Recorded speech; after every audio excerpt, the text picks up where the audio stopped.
កិច្ចបន្តគឺយើងចុះដល់កម្មវិធីបរិយាយស្ងួតអំពីប្រគុណម៉ែจึងសូមអនុញ្ញាតអាដាមលោកជំទាវលោកស្រីលោកគ្រូអ្នកគ្រូសិស្សានុសិស្សទាំងអស់ញាតិញោមប្រជាពុទ្ធបរិស័ទដើម្បីនឹងធ្វើការស្ដាប់នៅការសម្ដែងនៅភូមិបរិយាយអំពីប្រគុណម៉ែចឹងសូមអនុញ្ញាតឲ្យបងប្អូនអាចអង្គុយលក្ខណៈជាសមាធិបានចឹងសូមបងប្អូនអង្គុយជាសមាធិមិនបាច់លើកដៃសំពះទេណាចាត់ទុកថាយើងស្ដាប់ព្រះធម៌ដោយសេចក្តីគោរពជាសមាធិ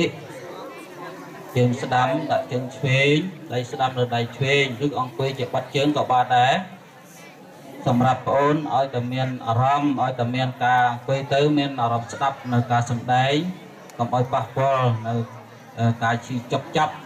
ចឹងបងប្អូនអាចដូរពីបាត់ជើងទៅពេលភ្នែនពីពេលភ្នែនមកបាត់ជើងបានគ្រប់ពេលវេលារហូតដល់ចប់កម្មវិធីប៉ុន្តែដូរដោយស្ងប់ស្ងាត់ណាដោយស្ងប់ស្ងាត់ហើយសូមអនុញ្ញាតមួយទៀតគឺហាមទៅជែកគ្នាពេលកម្មវិធីចាប់ផ្ដើមយើងហាមទៅជែកហាមសើចនឹងឯងបើយំបានយំខ្លាំងអស់ប៉ុណ្ណាក៏យំទៅតែលើកលែងទៅសើចពេលគេយំគ្រប់គ្នាយើងសើចម្នាក់ឯងហាហ្នឹងអាហ្នឹងក៏មិនបានដែរមានមូលហេតុសើចអញ្ចឹងសូមយើងត្រង់ប្រាប់ទាំងអស់គ្នាដើម្បីថ្ងៃនេះយើងធ្វើល្អទាំងអស់គ្នាដើម្បីពុកម៉ែរបស់យើងស្រឡាញ់ម៉ែអត់បងអញ្ចឹងស្រឡាញ់យើងថ្ងៃនេះអង្គុយទាំងអស់គ្នាស្ដាប់រឿងរ៉ាវរបស់ពុករបស់ម៉ែជាពិសេសម៉ែតើម៉ែបានធ្វើខ្លះយើងស្ដាប់រឿងរ៉ាវរបស់ម៉ែតើម៉ែកំសត់ម៉ែរំបាក់វេទនាម៉ែរងទុក្ខយ៉ាងម៉េចខ្លះដើម្បីយើងជាកូនហ្នឹងអញ្ចឹងសូមឲ្យតាំងចិត្តស្ដាប់ទាំងអស់គ្នាដោយអង្គុយលក្ខណៈជាសមាធិប៉ុន្តែមិនមែនសមាធិហ្នឹងដេកលក់ទេណាបិទភ្នែកប៉ុន្តែចិត្តយើងរំពឹងរំបីសម័យទៅដល់ទង្វើគុណធម៌សេចក្តីល្អរបស់ម៉ែគ្រប់យ៉ាងអញ្ចឹងមិនមែនបិទភ្នែកលក់សមុខហ្នឹងទេណាយើងសូមបងប្អូនតាំងចិត្តដើម្បីតើម៉ែបានធ្វើអីខ្លះសម្រាប់យើងតាំងតែយើងនៅក្នុងផ្ទៃនៅថ្ងៃដំបូងរហូតដល់ប្រសូតរហូតដល់យើងធំប៉ុណ្ណឹង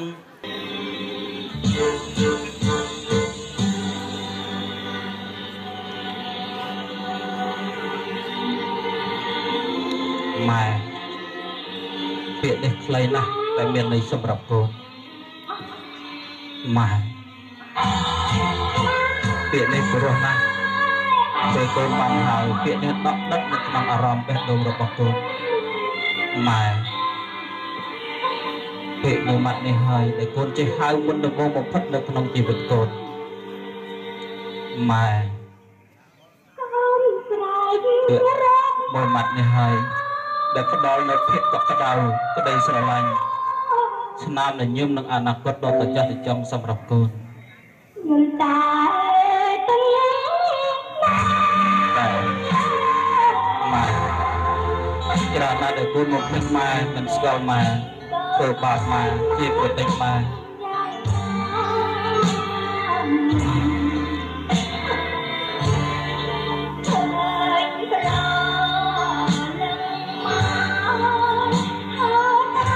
ពេលណាដែលម៉ែនៅក្បែរយើងទាំងអស់គ្នាតែងតែមិនស្គាល់ម៉ែតែងតែបំភ្លេចម៉ែធ្វើបាបម៉ែពេលថ្ងៃណាមួយដែលម៉ែបាត់បង់ពីលោកនេះទៅទើបយើងជាកូនដឹងថាម៉ែបានទៅឆ្ងាយពីយើងជារៀងរហូតបាត់ហើយភាពកក់ក្ដៅបាត់ហើយមរៀបដៃដល់លោកវិតលវ័នដែលធ្លាប់បង្ហាញកូនបាត់ហើយពាក្យសម្ដីដល់គុណខ្លួនផ្អែមល្ហែមដែលលួងលោមកូនបាត់ហើយជួយដណ្ដប់ដល់ម៉ែតែដណ្ដប់ឲ្យកូនទាំងទៅដល់យប់អត្រាបាត់ហើយដៃទាំងធ្វើដែលធ្លាប់តែធ្វើម្ហូបអាហារដ៏សែនឆ្ងាញ់ដាំបាយចង្អិនសម្រាប់តែកូនត្រឡប់ពីរៀនទៅវិញតែពេលដែលយើងមានម៉ែយើងតែងតែមិននឹកពេលដែលអត់ម៉ែទៅយើងនឹកឃើញពេលនេះតែយើងទៅរកម៉ែនៅឯណាទៅតែយើងបានធ្វើល្អដល់ម៉ែទេភាគច្រើនណាស់តែយើងតែតែតបគុណម៉ែដល់ពេលដែលម៉ែស្លាប់ពេលម៉ែនៅមានជីវិតយើងតែងតែបំភ្លេចម៉ែមិនធ្វើល្អចំពោះម៉ែតែតែធ្វើឲ្យម៉ែស្រស់ទឹកភ្នែក ออกกันมาเดินมาบ้านรอชีวิตไอ้โกนออกกันมาเดินมาปดอลอ้อยเอาไว้กรุบยังไอ้โกนการศึกษาอนาคตบอกเขมียนมาเอาไว้โกนกับเขมียนโกนสำลักลงมือปีจงเชื่อเราหดได้จงสักตาเมียนถึงในตรงนั้นได้มันเป็นเจริญบอกมาสัจเชียมชีวิตสมเรียบบำเพ็ญเลยใจโมโต้ฟังต่างลายสเตบานปีโยเชียมปีตกลำบากกายยกเชียมต่อดอกดูโยเยอะต่อดอกดูในระบบกันนั่งมาเอาเยอะกรอมพลิ้งกรอมกับดาวพูดแห้งเพียงกรุ่นในยืนเนี่ยดับใบบานระบบกันนั่งมาเอาโกนยืนสกุลแต่มนุษย์ในกระแบกกายไปจะยืนบังดังมนุษย์ในแต่งแต่พอดอในได้สังขึ้นในสนามยิมแต่มนุษย์นู้បែរជាយើងបានដល់ទៅវិញតែត្រឹមទឹកនៃប្រាប៉ុណ្ណោះអ្នកនោះជាអ្នកណាទៅណោះគឺជាម៉ែរបស់យើងខាងក្រៅទូលាយបងអាចដឹងបានតើនៅក្នុងប្រាណបងដឹងប៉ុណ្ណាដឹងលោកខាងក្រៅមើលសត្វពិសាក្នុងខ្លួនពិចាទៅយល់បងអើយអ្នកនៅសែនឆ្ងាយបងចាំបានចូលអ្នកនៅក្បែរប្រាណក្បែរគីបង្កាយបងធ្វើមិនដឹងប្រងើយកន្តើយឥតឡើយដឹងថាជានរណាស្រមៃមើលនឹកភ្នែកហែហូលុយចាយម៉ូតូបាយញ៉ាំនាឡកាសំលៀកបំពាក់លុយបងសាលាតែបានពីណាឲ្យថ្លៃបរិយាន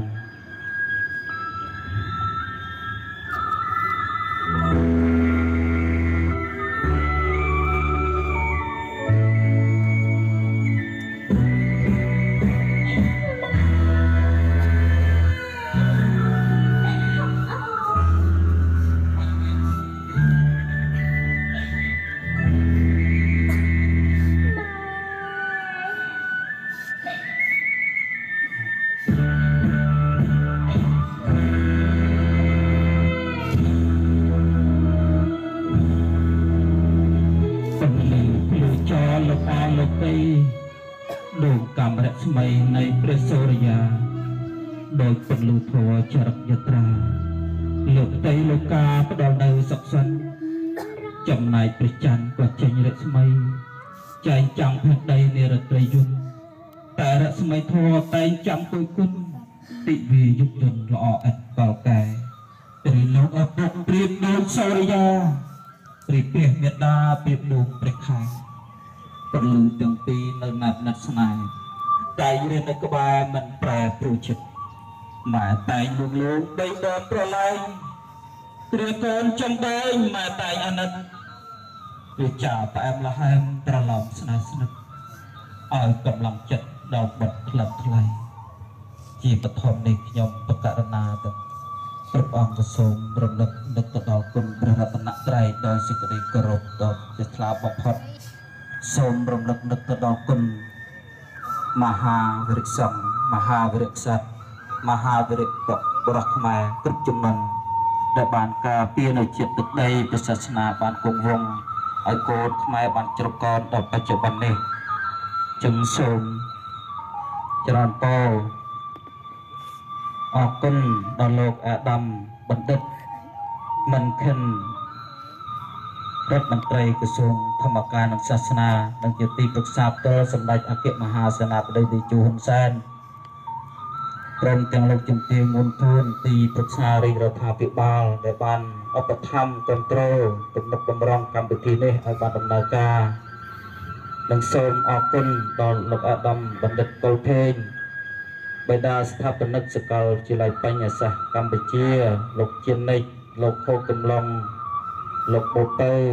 ដែលអ្នកទាំងអស់តែងតែចូលរួមគ្រប់គ្រងសហការឲ្យកម្មវិធីគម្រោងធម្មចារិកការអប់រំសិលធម៌បណ្ដុះគុណធម៌បរិយាយស្មូតអំពីប្រគុណម៉ែបានដំណើរការរហូតដល់បច្ចុប្បន្ននេះថ្ងៃនេះក៏សូមថ្វាយបង្គំព្រះប្រគុណម្ចាស់គ្រប់ព្រះអង្គព្រមទាំងសូមចម្រើន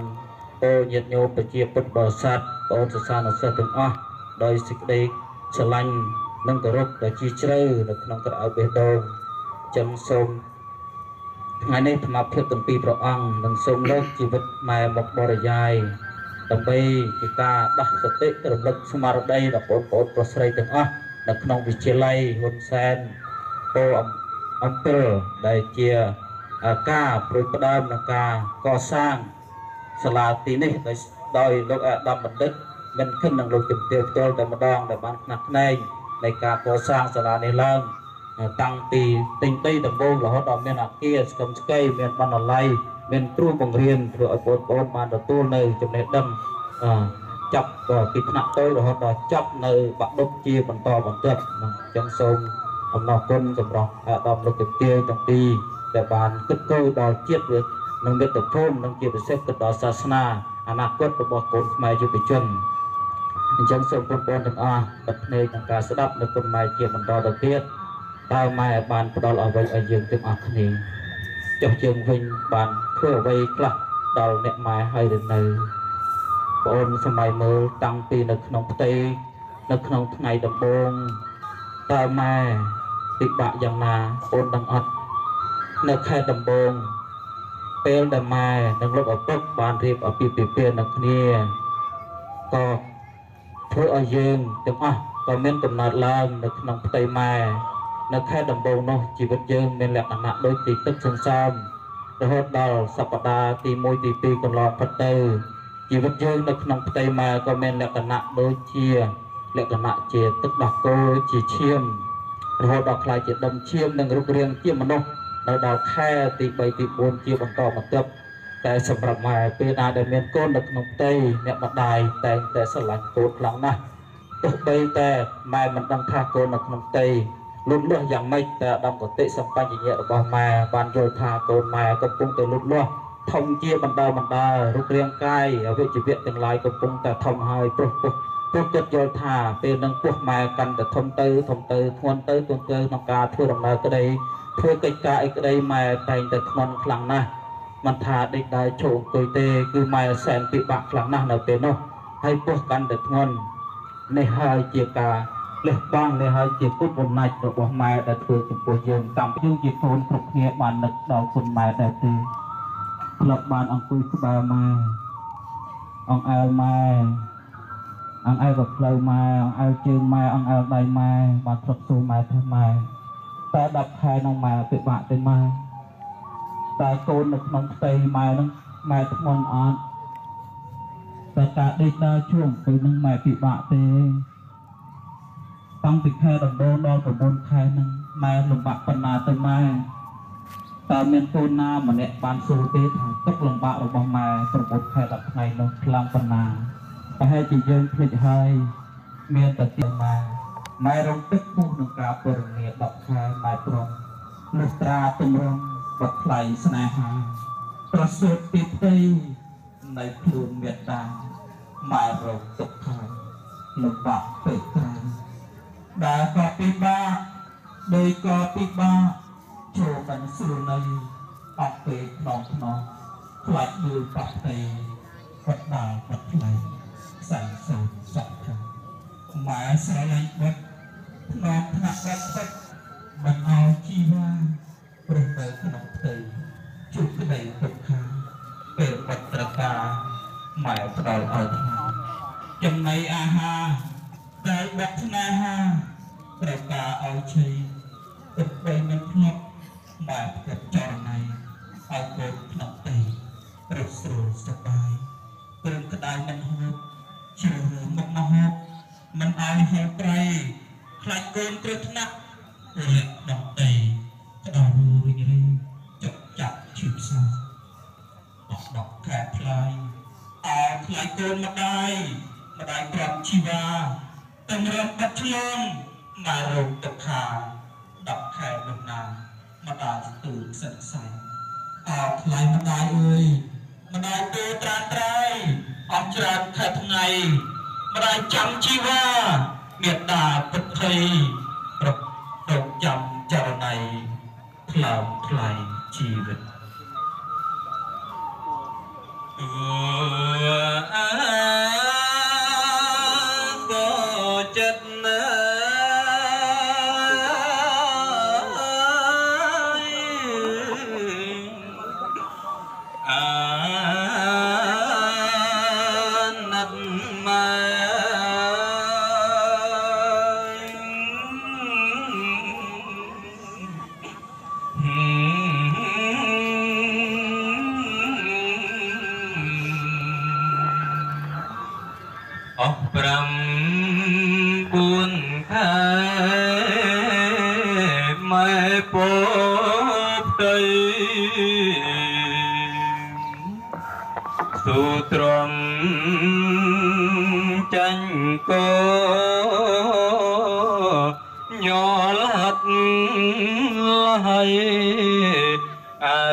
បំ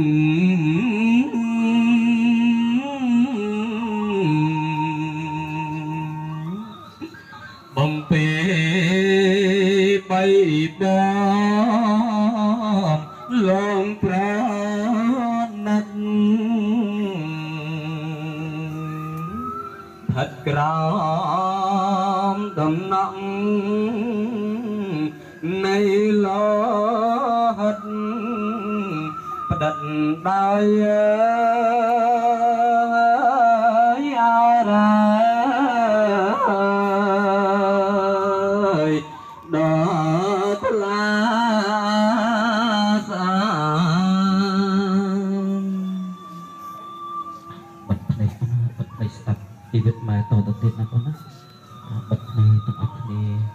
ហើយទៅបីក៏លោកគ្រូលើកយកតែជីវិតម៉ែមកនេះមិនលើកយកជីវិតឪពុកមកផងព្រោះថាម៉ែជាស្ត្រីក្នុងលោកដែលបានធ្វើនៅលក្ខណៈ4យ៉ាងដ៏លំបាកលើលោកដែលលោកឪពុកបរិះទាំងឡាយមិនអាចធ្វើជំនួសម៉ែបានដោយការមានរដូវការមានផ្ទៃពោះការពោពុននិងការប្រសពពុត4យ៉ាងនេះហើយដែលម៉ែទទួលនឹងការលំបាករបស់ប្រៃលេខដែលគូនទាំងអស់គ្នាតែងតែបំភ្លេចហើយបរិះដែលជាឪពុកទាំងឡាយមិនអាចធ្វើជំនួសនឹងម៉ែបានចឹងសូមស្ពតអូនទាំងអស់លោកប្រឹកស្ដាប់ដើម្បីនឹងយកបុណ្យកុសលនេះជូនដល់ម៉ែរបស់យើងទាំងអស់គ្នាឲ្យគាត់មានសុខភាពល្អមានអាយុវែងណានិងបងប្អូនត្រង់តាមស្ដាប់បន្តទៀតជាពិសេសគឺការលះបង់ដល់លើលោករបស់ម៉ែអស់រយៈពេល9ខែ10ថ្ងៃកម្រងតែថ្ងៃប្រសូតអ្នកម្ដាយខ្លះដាំបាយដាំចម្រោះពីមានផ្ទៃពោះអ្នកម្ដាយខ្លះខំរកស៊ីនៅកណ្ដាលហាលក្តៅហាលថ្ងៃក្រុមភ្លៀងគោក៏ដើម្បីតែកូនទាំងមានផ្ទៃពោះអ្នកម្ដាយខ្លះគឺខំរកស៊ីរហូតដល់ថ្ងៃប្រសូតតែម្ដងខ្លាចកូនប្រស្រីកើតមកពុំមានអ្វីហូបចុកពុំមានសម្ភារបំពាក់ស្លៀកអញ្ចឹងម៉ែខំប្រឹងខ្លាំងណាស់សម្បីក្រុមដំណើរក្តៅក៏មិនមានគោជាពិសេសថ្ងៃដែលប្រសូតអ្នកម្ដាយជាច្រើនណាស់ដែលបាត់បង់ជីវិតអូនសម័យនោះពេលដែលម៉ែប្រសូតតែម៉ែឈីចាប់បណ្ដាអូនដល់អត់គឺពេលនោះម៉ែញ៉ាវបែបដៃម៉ែខាប់ខំថ្មីសម្រាប់មាត់តម្រង់តែកូនប្រសូតចេញពីផ្ទៃម៉ែបានម៉ែឈីចាប់ណាស់ជាម៉ែស្រក់ហូរដូចគេអាកងមិនជាម៉ែស្រក់ហូរដូចទឹកស្ទឹងហូរទៅក្នុងមហាទន្លេមហាសមុទ្ររាងកាយម៉ែដូចខ្ទេចទីខ្លួន5ម៉ែរហ័សរហែកទីកំអស់ហើយត្រឹមតែកូនប្រស្រីប្រសូតចេញពីផ្ទៃម៉ែបានគឺម៉ែឈឺចាប់ខ្លាំងណាស់រហូតដល់មានអ្នកម្ដាយខ្លះបាត់បង់ជីវិតនៅថ្ងៃដែលប្រសូតកូនក៏មានដែរអញ្ចឹងថ្ងៃប្រសូតកូនជាថ្ងៃសូមសង្ខាររបស់ម៉ែតែយើងជាកូនតែយកថ្ងៃប្រសូតយើងថ្ងៃកំណត់យើងរៀបចំបុណ្យប្រសើរទៅពុត្រេងសបាយគឺហាជាមួយមិត្តភក្តិប៉ុន្តែមិនដឹងថាថ្ងៃដែលយើងប្រសូតនោះម៉ែត្រូវបូជាឈាមម៉ែត្រូវបូជាជីវិតយ៉ាងណានោះទេអញ្ចឹងបងប្អូនសម័យមើលមើលតើថ្ងៃដែលប្រសូតយើងសម័យមើលតើម៉ែសន្លប់ប្រមាណដងតែយើងដែលសួរម៉ែទៅថាតែយើងដែលធ្លាប់នៅក្បាលម៉ែហើយសួរម៉ែទៅថាម៉ែតើ9ខែ10ថ្ងៃម៉ែលំបាកទេម៉ែតើថ្ងៃដែលប្រសូតនឹងម៉ែឈឺចាប់ទេម៉ែតើឈាមម៉ែស្រក់ហូរអស់ប្រមាណទៅតើម៉ែលំបាកប៉ុណ្ណាទៅតើរាងកាយម៉ែនឹងតិចខ្ទាំយ៉ាងណាទៅតើម៉ែសន្លប់ប្រមាណដងទៅម៉ែតើពាក្យនេះយើងជាកូនធ្លាប់សួរម៉ែទេ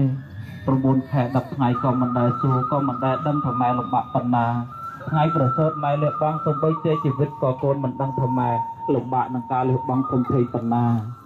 អញ្ចឹងយើងជាកូនតែយើងគួរធ្វើអ្វីខ្លះតបគុណអ្វីខ្លះឲ្យស័ក្តិសមនឹងការបូជារបស់ម៉ែនឹងការលងរងនឹងការលំបាករបស់ម៉ែអស់រយៈពេល9ខែនិង10ថ្ងៃនឹងថ្ងៃដែលប្រសូតដែលម៉ែរើសបង់សំបីតែជីវិតដើម្បីកូនមានអ្នកម្ដាយជាច្រើនណាស់ដែលបានសត់សងគាត់បាត់បង់ជីវិតនៅថ្ងៃដែលប្រសូតតែអ្នកម្ដាយខ្លះមានសំណាងបានប្រសូតកូនក៏រស់រៀនមានជីវិតតែពេលដែលម៉ែភ្ញាក់ពីសន្លប់ពេលណាដែលប្រសូតកូនប្រការដែលម៉ែរំពឹងគិតឧបការដែលម៉ែគូធ្វើមុនពេលបំផុតនោះគឺម៉ែស្រឡាញ់អោកូនមកផ្អឹបនឹងដងទ្រូងម៉ែឬសំឡេងម៉ែងានៅក្បាលខ្លួនម៉ែសប្បាយចិត្តខ្លាំងណាស់ទោះ